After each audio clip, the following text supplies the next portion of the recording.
How to charge the battery for the Canon PowerShot SD750. All right, so Canon, when you get it, you're gonna have a charger that comes with it, and this is the battery right here.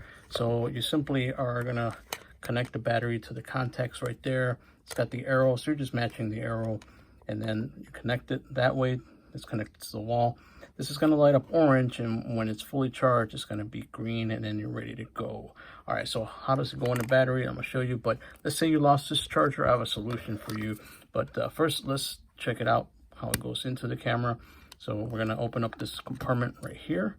Okay, we're going to find the contacts, which are right in there. You can see we're just going to match up those contacts right there, and we're just going to pop it in right there. We're going to close this up. And then we're just simply going to hit the power button, and then we're ready to go. We're ready to start taking pictures. All right, so let's say you lost the original charger.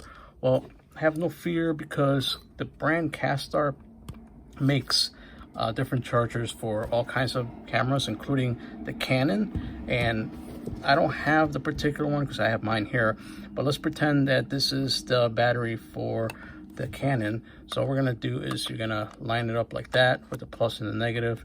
And what I like about Kastar is that it has a little LCD displayer, which means that once all 4 bars are solid and they're not blinking like this anymore, your battery is good and ready to go. But essentially, there's 2 ways to charge your Canon camera. Hope you found this useful. See you on the next one.